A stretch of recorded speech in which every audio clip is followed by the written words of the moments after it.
महाशिवलिंग कहते हैं। मिट्टी का शिवलिंग बनाते हैं और वहां मिट्टी का शिवलिंग बना करके उनकी पूजा करते हैं। और ऐसा करते उनको दोपहर हो जाते हैं। उसके बाद में आरती वारती करके प्रणाम करके उनको और फिर वापस लौट करके अपने घर आते। यही उनका नित्य का नियम था। तभी वहां एक नास्तिक राजा था।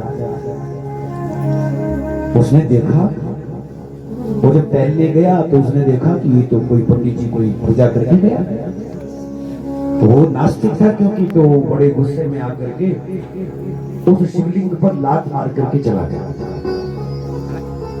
और रोज पंडित जी पूजा करके जाते और वो रोज जो है लात मार के जाता।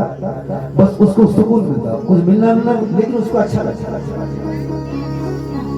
और रोज का उसको ऐसा बस रूटीन सा बन गया कि उसको बिल्कुल फिक्स टाइम पर जाना। पूजा वहां पंडित जी करते थे, वहां लात मार के जाते।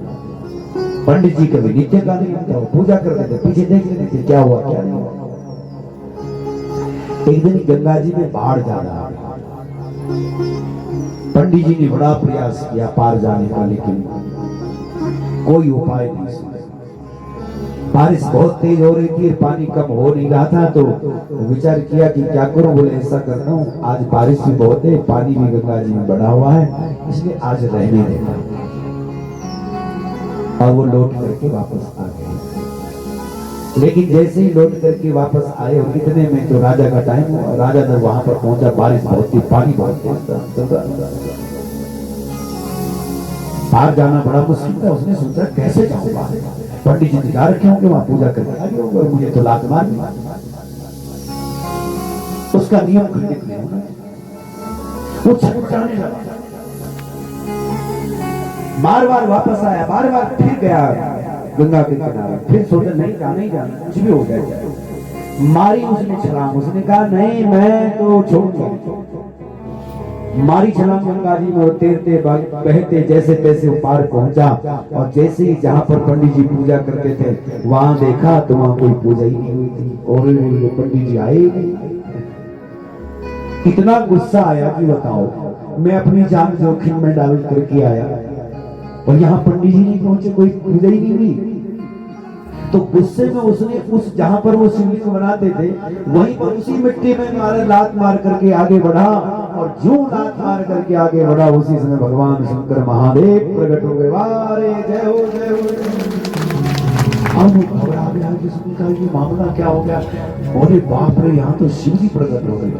और रोने लगा, भयभीत हो गया। भगवान बोले अरे रो क्यों रहा है।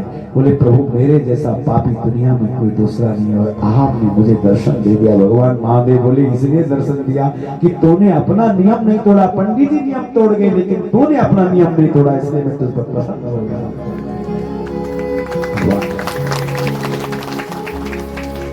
तो जो लोग नियम नहीं तोड़ते, अब इसका मतलब नहीं तुम भी उल्टा काम करोगे।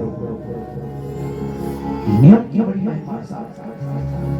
एक नियम, कोई संकल्प, कोई आप प्रतिज्ञा कोई ऐसी बना लीजिए, ये काम मुझे करना है तो करना है, दुनिया इधर की उधर हो। अगर मुझे प्रातःकाल सूर्य अर्घ्य देना है तो देना है।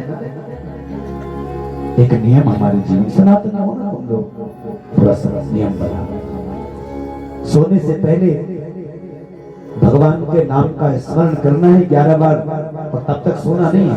और 11 बार भगवान का नाम का स्मरण करके, माँ भगवती के नाम का स्मरण करके सोएंगे, तब तक नहीं सोएंगे। और ये नियम जो बना ले,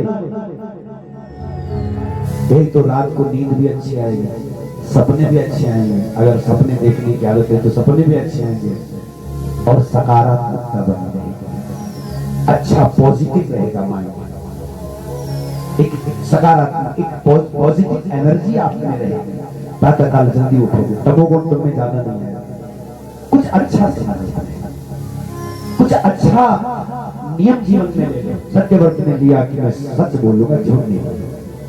अब मैं ये तो नहीं कहता आपको कि सच बोलने का तुम नियम ले लेना, क्योंकि तुम तो यहाँ लोगे और बाहर छोड़ दोगे सच बोलना। वही बाहर यहाँ से पंडाल से निकलते ही टूट जाएगा तुम्हारा ये व्रत। क्योंकि आजकल के जमाने में तो सत्य बोलना तो ऐसा जैसे बहुत बड़ा पाप हो गया। पहले लोग झूठ बोलने से डरते थे, आजकल के जमाने में लोग सच बोलने से डरते हैं। क्योंकि सच बोला तो सारी पोल पटलियां खुल जाएगी, सारी पुरानी बातें उभर जाएंगी, इसलिए सच नहीं लोग बोलते। के जमाने में लोग बहुत झूठ निकलता था तो बार बार प्रायश्चित करते रहे, आज झूठ बोलना पड़ा, अरे क्या करना, बहुत ऐसा हो गया। और लेकिन आज के जमाने में लोग अगर सच बोले तो बार बार सोचते हैं बाप रे कहीं किसी को पता न चले, नहीं तो हमारी सारी पुरानी बातें उगड़ आएंगी।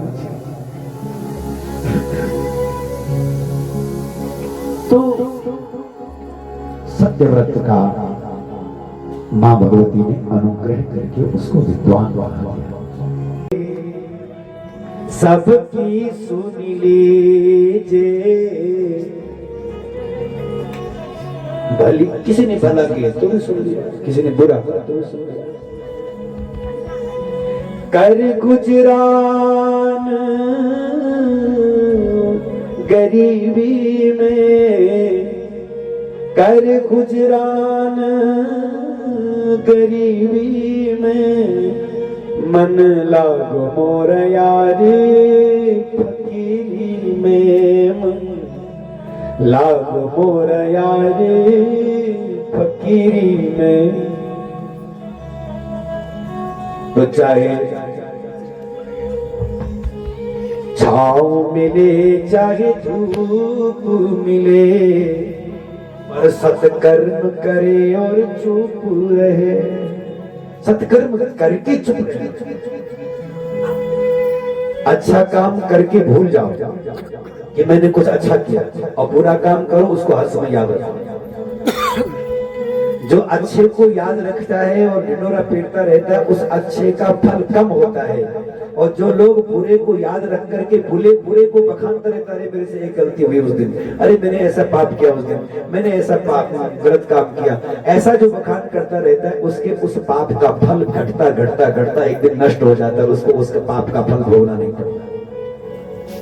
और पुण्य करने के बाद जब ढिंढोरा पड़ते तो उस पुण्य का फल खत्म, और जब तक तुम्हारे को भोगने की बात है तब तक पता चला कि जीरो बैलेंस हो रखा है, कुछ भी नहीं।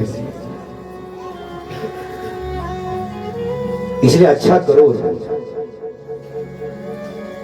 तो आर्तस्य रक्षणे पुण्यम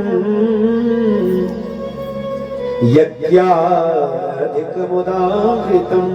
यज्ञ से बढ़कर के फल देने वाला दुखी की मदद करना, ये सबसे बड़ा धर्म है, बड़ा पुण्य बढ़ाने वाला। गोस्वामी जी भी रामचरितमानस में बड़ी सुंदर बात,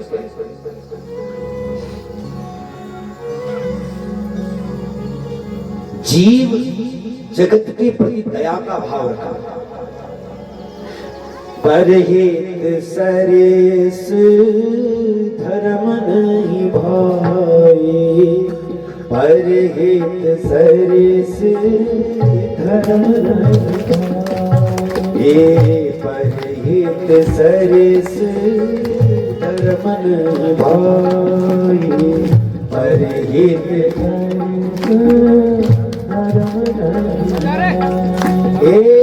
पर पीड़ा सम नहीं अदमाई, पर पीड़ा सम नहीं अदमाई, पर पीड़ा सम नहीं अदमाई, पर पीड़ा सम नहीं अदमाई, परहित सरेस धर्म नहीं भाई, परहित धर्म नहीं भाई, नहीं अजमा धर्म नहीं भाई, नहीं अजमा। तो पर पीड़ा, दूसरे को पीड़ा देने से बढ़कर के कोई अधम काम नहीं हो सकता, पाप कर्म नहीं हो सकता, और दूसरे को सुख देने से बढ़कर के कोई शुभ कर्म नहीं हो सकता, कोई पुण्य नहीं हो सकता। ये सबसे बड़ा है, इसलिए रक्षा करो। मनोरमा अपने पुत्र की रक्षा मांगती है,